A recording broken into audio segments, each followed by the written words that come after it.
So history yetu inaanzia hapa ambapo kuna huyu jamaa ambaye wanataka kumpiga, yani wanampiga na wanataka kumchoma moto. Inaonekana ni mwizi kwa sababu haya mambo tunazoea kuyaona kwa waizi. Lakini katika harakati za kummwagia mafuta, kuna jamaa anakuja anasimama na gari yake, anakuja anaenda kuwazuia wale watu kumchoma moto yule jamaa, na anakuja kuambia amefanya nini. Wakasema kwamba ameiba. Akawauliza ni kiasi gani ambacho mnamdai. Kwa hiyo wakataja kiasi, basi akawapa pesa, alafu akamchukua yule jamaa kuondoka. Unataka kufahamu history ikwaje? Tafadhali chukua hatua ya kusubscribe channel hii ili uendelee kuwa mtu wa kwanza kabisa kupata vigongo vikali ambavyo tunakuletea kila siku na kila wakati kupitia Bongo Simulizi. Tunaendelea na story yetu tulipoishia. Sasa baada ya huyu jamaa kumchukua huyu ambaye alikuwa anapigwa, huyu jamaa ambaye alikuwa anapigwa anaitwa Abel, alafu huyu mwingine anaitwa Dominic. Dominic akawa amemchukua Abel na kumpeleka hospitali, baadaye akawa amekuja nyumbani kwake. Lakini huyu Abel akawa anataka kukaa chini, lakini Dominic akamwambia kaa tu kwenye kitu sijali. Abel anamwambia nitachafua viti vyako, viti ni vizuri kuliko thamani yangu, tafadhali naomba nikae chini. Lakini Dominic akamwambia usijali, kaa kwenye kiti. Then wakawa wanaongea, alafu Dominic akawa amemuuliza Abel kwamba wewe ni mwizi? Abel akamjibu ndio, lakini sio kwa kupenda, sikufanya kwa sababu ninapenda, ni kutokana na hali ya maisha ambayo ninayo. Dominic akamwambia usijali, hata mimi nimetokea huko ambako wewe ulikuwepo, japo mimi sikuwa mwizi, lakini nimekulia katika maisha ya mtaani, mimi pamoja na kaka yangu kabla ya kaka yangu kuuawa, so unafahamu maisha ambayo unapitia, pole sana. Basi jamaa akamwambia asante. Akamuuliza unaweza kufanya kazi gani ambayo unakuwa free kuifanya katika kuongeza kipato? Lakini huyu mwamba akamjibu kwamba mimi naweza nikafanya kazi yote bosi, kupika, kufanya usafi, kuendesha gari, kufanya kitu chochote ambacho utaniambia mimi naweza kufanya. Basi huyu jamaa akamwambia kama unaweza basi kuna mfanyakazi wangu ambaye alijihudhuru, so nitakuruhusu uchukue nafasi yake na utakuwa unafanya kazi pamoja na mimi hapa nyumbani. Basi Abel akawa ameshukuru sana, so akawa ameanza kazi mara moja, akawa anafanya usafi hapa nyumbani kwa Dominic. Akawa ni mtu ambaye yuko safi, yani amekuwa huru, pamoja na kwamba bado hajapona vizuri, lakini anaonekana kuwa huru tofauti na vile alivyokuwa, na amekuwa msafi tayari, manake huyu jamaa amempa nafasi hapa nyumbani. Mpaka huyu jamaa anataka kutoka, namkuta anafanya usafi nje, anamwambia wewe ndio umetengeneza generator ile pale? Akamwambia yes, ni mimi boss, nimetengeneza. Akamuuliza huu ujuzi umeukuta wapi? Lakini Abel akamwambia mtaani tunajifunza mambo mengi sana, so ni jambo la kawaida sana mimi kufanya kazi. Baadaye akamfungulia geti, basi huyu jamaa akawa anaondoka. Then kuna siku hii hapa ambayo Dominic akawa ametoka na Abel wamekuja hotelini, na huko hotelini kuna hawa wadada wawili ambao walikuwa wanakutana nao. Kuna huyu bidada ambaye anaitwa Ivy pamoja na huyu mwingine ambaye anaitwa Trish. Hivi ni huyu mweupe ambaye yupo kama Mwarabu, alafu huyu mwingine anaitwa Trish. Sasa Dominic yupo katika harakati za kumpata ama kumtongoza huyu ambaye anaitwa Ivy. Ni mtu ambaye anampenda sana, so wanakaa wanapiga story, lakini baadaye jamaa anamwambia mimi naomba niwapishe nikae pembeni, kwa sababu hata hivyo sijazoeana na nyie na naweza nikakosa uhuru kidogo kuongea, lakini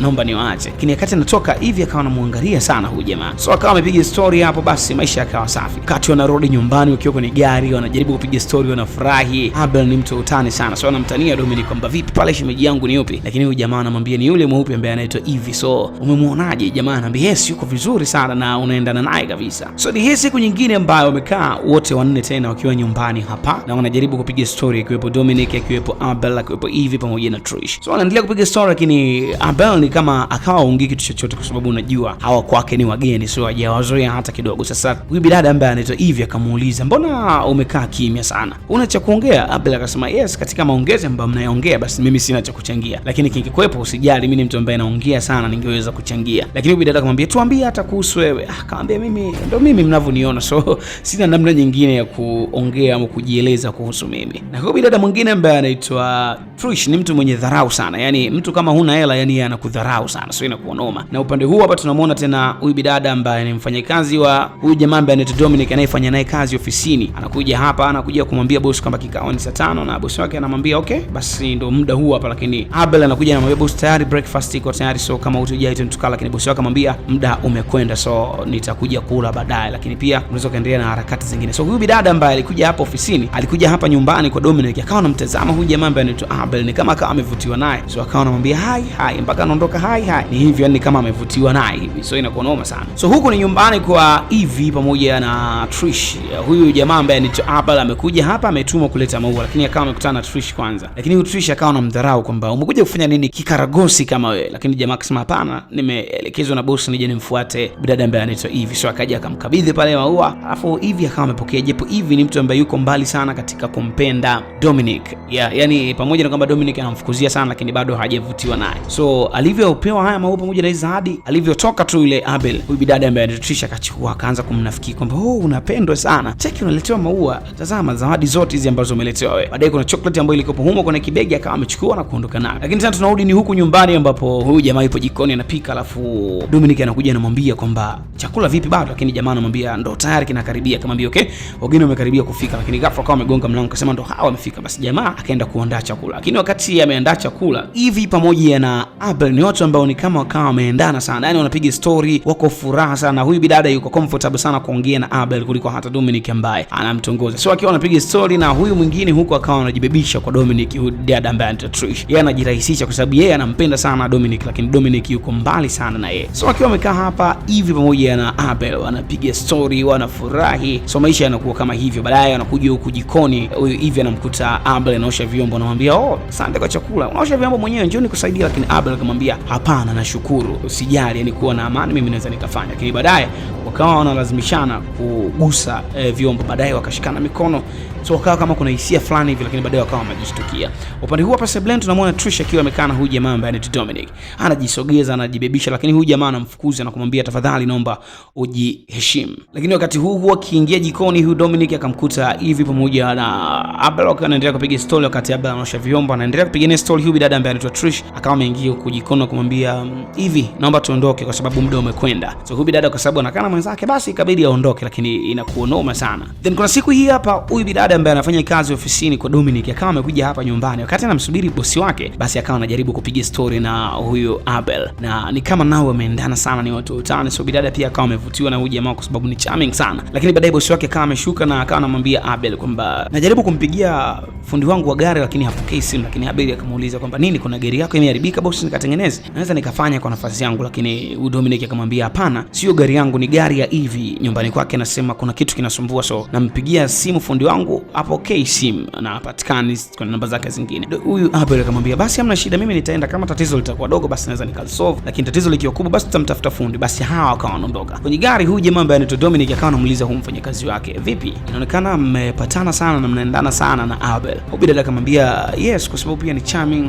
yuko safi, ongea yake ni mtu ambaye anavutia sana. Akamwambia lakini boss, kama hujapenda tafadhali sitarudia tena. Boss wake akamwambia hapana, nimeuliza tu kwa sababu nimeona urafiki wenu umekuwa safi, mimi wala sipingi hicho kitu. So akawa anaendelea na story hapa. Upande huu hapa huyu jamaa ambaye anaitwa Abel akawa amekuja nyumbani kwa huyu bidada ambaye anaitwa Ivy na akaja akamsaidia kutengeneza gari yake. Baadaye gari yake ikawaka, lakini bidada akamwambia pia kabati langu la nguo linasumbua. Jamaa akaingia ndani akawa amemtengenezea. Wakati huo akawa anaendelea kupiga story, baadaye akawa amemrudisha nyumbani kwao kwamba wanakaa pamoja na Dominic. So huyu bidada ni kama ameanza kuvutiwa sana na huyu jamaa ambaye anaitwa Abel kuliko yule Dominic ambaye ni bosi wake. Sasa usiku huo huyu Dominic akawa amemuita Abel na kukaa naye Seblen na kumwambia kwamba nina kikao na wewe tafadhali. Abel akamwambia hakuna shida kaka. Akamuuliza kuna kitu unaweza kanisaidia? Asa Abel akamjibu kwamba mimi naweza nikafanya chochote ambacho kipo ndani ya uwezo wangu kaka, yani usijali, niambie chochote. Basi huyu jamaa akamwambia mimi nampenda hivi. Lakini Abel akamuuliza si ni mpenzi wako? Huyu jamaa akamwambia hapana, bado sijampata, so nahitaji kumpata, naomba unisaidie kwa nafasi ambayo utaweza. Basi huyu jamaa akamwambia okay, mimi naweza nikakusaidia na nitafanya kwa namna yote ambayo nitaweza kwa ajili ya kukusaidia. So huyu jamaa akawa anapanga mipango ambayo anampa Dominic ili Dominic ifanye kwa ajili ya kumpata bidada ambaye anaitwa hivi. So kuna hii siku akawa amemtuma kuleta mazawadi na alileta ni zawadi nyingi mpaka zikajaa Seblen. Mpaka bidada akawa anashtuka, kwa nini mnaniletea zawadi hizi? Lakini huyu jamaa akamwambia ni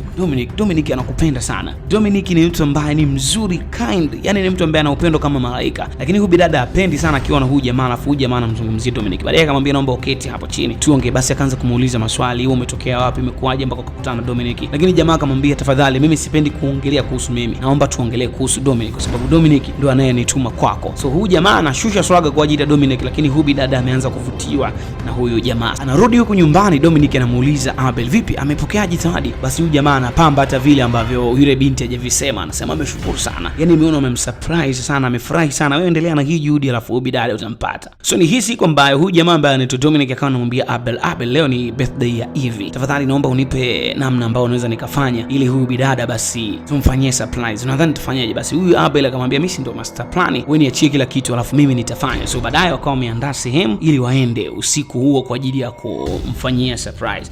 Basi huyu Abel akawa amempigia simu huyu bidada akamwambia nina surprise yako leo, tafadhali naomba tukutane hoteli fulani. Basi huyu bidada akafurahi kwa sababu anajua ni Abel ambaye anamuita, hajui kama ni Dominic. Baadaye huyu bidada anataka kutoka akiwa amependeza sana. Sasa huyu rafiki yake ambaye anaitwa Trish anamnafikia kwamba naona kikaragosi chako kimekuandalia surprise, unatoka unapendeza hivyo kwa ajili ya mwanaume kama yule. Huyu bidada ambaye anaitwa Ivy akamwambia tafadhali pendi dharau hata kidogo, hebu usimdharau yule jamaa, kama wewe unawapendi wanaume wenye pesa makosa basi achana naye, yeye ni mtu ambaye kama watu wengine, tafadhali naomba usirudie tena hivyo. Baadaye huyu bidada akawa ameondoka. Lakini baadaye walipofika kwenye hii hoteli, huyu bidada akawa amekutana na huyu jamaa ambaye anaitwa Abel. Akawa amefurahi sana kwa sababu alijua ni Abel, lakini baadaye akawa ametokea Dominic. Na Dominic akamwambia mambo hivi, akamwambia yes poa. Dominic akajieleza kwamba nilimwambia Abel akuandae kwamba uje hapa kwa ajili ya kusherehekea birthday yako, so kama utojari karibu tiketi yako. So huyu bidada ni kama amekosa confidence tena, kwa sababu hakutegemea kama huyu jamaa ndo ambaye atakuwa amemuita. So baadaye akawa anapiga story, akamuuliza vipi, chakula gani utahitaji? Basi wakawa wameagiza, afu jamaa mwingine akawa ameenda pembeni kukaa pale ambaye anaitwa Abel. So huyu jamaa akaanza kumshushia swaga huyu bidada, lakini wakati anaongea huyu bidada mawazo yake yako mbali, yani yeye anaona kwamba Abel ndo anamtongoza, anamwambia kwamba nakuhitaji, anamwambia sijui nini. So huyu jamaa yote ambaye anaongea bidada akawa asikii, yani anaona kwamba ni Abel ambaye anamwambia. So tunaona kabisa kwamba huyu bidada hapa amempenda Abel, na yeye akawa anamjibu kabisa kwamba Abel, hata mimi nakupenda, natamani kuanzisha maisha na wewe. Lakini baadaye huyu jamaa anamuita hivi. Baadaye huyu bidada anashtuka, anamwambia umenisikia? Akamwambia kwani ulikuwa unaongelea nini? Akamwambia mimi nakupenda. Baadaye huyu bidada akaanza kukoa. So huyu jamaa ambaye anaitwa Abel akaja akammiminia maji, lakini baadaye huyu bidada akaomba kuondoka, kama ameondoka. Lakini huyu jamaa kama amejisikia vibaya. So alivyofika nyumbani, huyu Abel kama amempigia simu bidada ambaye anaitwa hivi na kumueleza nini ambacho umekifanya, lakini bosi wangu amekuandalia surprise, ametaka kuenjoy na wewe hii siku, kwa nini unafanya hivyo? Basi huyu bidada hii siku akafunguka kwamba mimi simpendi Dominic, nakupenda wewe, nakuhitaji wewe, moyo wangu umekuchagua wewe. Mpaka jamaa akatoa simu masikioni. Bidada akaendelea kuongea, lakini huyu jamaa hakuweza kuongea tena. Alivyokata tu ile simu, akaanza kukumbuka namna yule bro alivyomuokoa ile siku ya kwanza alivyotaka kufa. Akaanza kukumbuka moments ambazo huwa wanafurahi sana. Alafu baadaye akasema siwezi kumfanyia hivi brother Dominic, hata iweje siwezi kumfanyia hivi. So akiwa kwenye gari anampeleka bosi wake kazini, huyu bidada anamsumbua kupiga simu, lakini huyu jamaa anakata, anamtumia message, jamaa anashindwa kujibu kwa uhuru. Bosi wake mpaka anamuuliza nini shida, akiwa nyumbani simu ikiita anakata. Bosi wake anamwambia au ni girlfriend wako? Jamaa anasema hapana.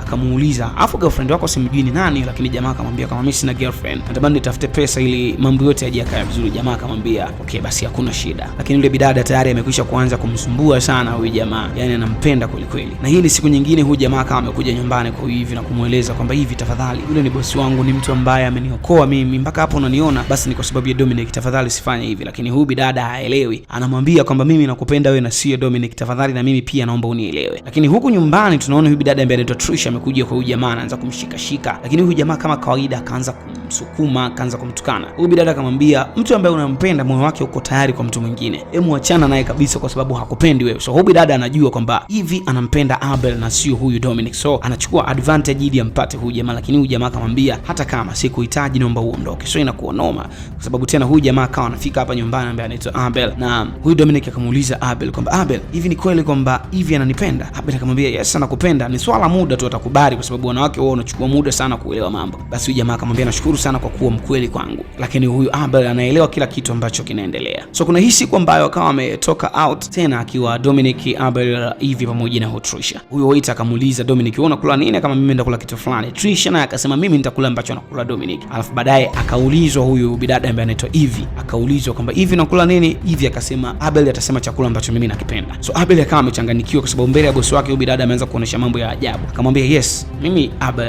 atasema chakula ambacho mimi nakula. Baadaye Abel akawa ametoka, akamwambia Abel akirudi basi atasema mimi chakula ambacho nakula. So wakati wanarudi nyumbani, huyu jamaa akawa amechukia sana kwenye gari. Abel anajaribu kumuuliza vitu Dominic, lakini Dominic yuko mbali kwa sababu tayari amemind. Hii ni siku nyingine ambayo huyu jamaa anampigia simu sana huyu bidada ambaye anaitwa Ivy, lakini Ivy hapokei simu, analazimisha lakini Ivy hapokei simu. Baadaye huyu jamaa akawa amemchukia Abel, ikatokea mpaka anaenda kazini peke yake, anafika hapa nje anamkuta anaosha gari, anamwambia naomba funguo yangu tafadhali, nifungulie gate niondoke. So jamaa anaondoka. Huyu jamaa akawa amechukia sana Dominic. Baadaye alivyoondoka, huyu bidada ambaye anaitwa Ivy akawa amekuja hapa nyumbani kwa Dominic na akamkuta Abel na kumwambia naomba nisamehe kwa ambacho kilitokea jana. Lakini huyu jamaa akamuuliza kwa nini nakupigia simu upokee? Akamwambia nilitaka ufahamu maumivu ya kutoka kupokea simu kwa sababu simu zangu nikupigia pia upokee. Baadaye huyu jamaa akaanza kumueleza kwamba tafadhali na kuomba hivi usifanye hicho ambacho nataka kufanya, utaniharibia maisha yangu. Nampenda sana mimi huyu brother ambaye anaitwa Dominic. Dominic amenisaidia, lakini huyu bidada hakuwa anaelewa. Baadaye akamsogelea huyu jamaa akampiga kiss. Dominic akawa anaingia huko ndani na akawaona, lakini jamaa kuongea chochote, akafunga mlango alafu akatoka nje, akafika sebreni akaanza kulia. Huyu jamaa akaja akamjaribu kumueleza bro, sio hicho ambacho unawaza tafadhali. Lakini huyu jamaa akamfukuza, nimekwambia ondoka, sikuhitaji, ondoka hapa. Baadaye huyu bidada akawa amerudi nyumbani kwake. Wakati huo huyu jamaa akawa analia sana. Baadaye akaja yule mfanyakazi wake kama kawaida kwa ajili ya kumpitia kwenda ofisini, lakini jamaa akaanza kumkumbatia na kumueleza kwamba hanipendi, sijui nini na nini. Baadaye huyu bidada ambaye anaitwa Trisha akawa amekuja tena huko nyumbani kwa huyu Dominic, akamkuta Dominic amelala, akaanza kumshika. Baadaye Dominic akamsukuma, ondoka, wewe ni mwanamke wa aina gani? Toka bwana, umekuja kufanya nini? Huyu bidada akamwambia, kwani unampenda mtu ambaye yeye hakupendi? Kwani mimi sina kipi ambacho hivi anacho? Akamwambia, kujiheshimu, wewe ujiheshimu, alafu hivi anajiheshimu, ndio maana nampenda. Huyu bidada akajaribu kumueleza, akamwambia kuna siku utakuja kuniheshimu. Baadaye hivi akawa anaingia, alafu jamaa akaanza kumwambia, hivi huyu rafiki yako mbona anajiheshimu sana, kwa nini nakuwa hivi? Baadaye akaanza kumwambia, Trish, kumbe unanifanyia hivi, kumbe unampenda Dominic na usemi. Sasa huyu Trish akamwambia, sasa wewe kama unampenda mtu mwingine, huyu jamaa ambaye yuko peke yake, unafikiri mimi naweza nikamwacha? Mimi nampenda. Baadaye huyu bidada akamwambia, sawa, lakini itakiwa uniambie mimi ni rafiki yako. Akamwambia, nikwambie kila kitu naweza nikakwambia, hebu achana na mimi. Baadaye huyu bidada Trish akawa anamtukana huyu ambaye anaitwa Hivi akamwambia Trish kwamba nakuomba nenda nyumbani kwangu kachukue kila kitu kilicho chako afu uondoke. Baadaye huyu bidada akawa ameondoka kwa dharau sana. Alafu huyu bidada ambaye anaitwa Hivi akajaribu kumueleza huyu Dominic kwamba tafadhali naomba usimchukulie Abel kwa kosa lolote, yote ni makosa yangu, kwa sababu Abel ni mtu ambaye anakuheshimu sana. Katika moment zote ambazo nimekuwa naye anakuzungumzia vizuri na anasema kwamba wewe ndio unanipenda mimi, lakini mimi nikwambie tu ukweli, moyo wangu nampenda sana Abel, naomba unisamee. Alafu bidada akawa anaondoka. So kuna hii siku ambayo Abel akawa amekuja nyumbani kwa huyu bidada. Baadaye bidada akafurahi, akamuoa kwamba karibu sana, lakini Abel akamwambia, nimekuja kukuaga kwamba mimi naondoka, naenda Ghana, naenda kuanza maisha yangu. Lakini huyu bidada akamwambia, mimi nilijua umekuja kwamba tukae wote tuanze maisha. Lakini Abel akamwambia, mimi ninaondoka. Baadaye Abel huko nyumbani akachukua begi lake, alafu akasogea kwa huyu brother hapa chini, akamwambia naomba unisamee. Lakini huyu jamaa akamwambia, usijali kwa sababu yote amekwisha kuniambia bidada ambaye anaitwa Hivi, kwa usijali kwa chochote. Lakini jamaa akaenda akalala chini, akamwomba msamaha huyu jamaa. Huyu jamaa akamwambia, muinuka, naelewa. Alafu huyu jamaa akawa anaondoka. So akawa ameondoka na kuelekea huko Ghana. Basi ni baada ya miezi kadhaa huyu jamaa ambaye anaitwa Dominic akawa amekuja kwenye hoteli moja. Alipofika hapa akamkuta bidada ambaye anaitwa Hivi akiwa na mwenzake wanawasubiri wenzao kwa ajili ya kikao. Basi akaja akamsalimia. Baadaye akaja yule mfanyakazi wake ambaye tulikuwa tunamuona anakuja kumfuata bosi wake nyumbani, tayari ndo amekwisha kumuoa, so ndo mke wa Dominic na tayari ana ujauzito. So baadaye walipoongea na huyu bidada ambaye anaitwa Hivi wakamkaribisha kwamba aje nyumbani. So huyu bidada akawa amekubali. Ni hii siku nyingine ambayo wakiwa hapa nyumbani kwao, wametoka huko juu kwenye gorofa, basi wameshuka, wanafika hapa, kuna mtu akawa amegonga. Basi akawa ni Hivi amefika, wakamsalimia, akawa amekaa. Baadaye kidogo kuna mtu akawa amegonga mlango na anakuja kuingia, ni Abel bwana amerudi kutoka Ghana na amerudi akiwa na pesa, amependeza kinoma. Baadaye hao wakawa wamekaa wanaangalia, baadaye wakawaacha wakiwa wawili. Huyu Abel akaanza kumwambia huyu bidada kwamba nimerudi, naomba unisamehe kwa kipindi chote, lakini sasa nina kampuni yangu, ninaweza kukulea kama utojari, naomba uwe mpenzi wangu tena. Huyu bidada akafurahi sana, akamwambia niko tayari. So akakumbatiana, basi mambo yakawa ni mazuri na story yetu inaishia hapa kwamba Dominic amempata mke, lakini pia Abel amempata mke. Hii ni story nzuri sana, unaweza kaenda kuifuatilia kupitia Maori Sam TV, inaitwa Evers Sec. So unaweza kuifuatilia pale. Tafadhali usisahau kusubscribe channel hii ili uendelee kuwa mtu wa kwanza kupata vigongo vikali. Hii ni Bongo Simulizi.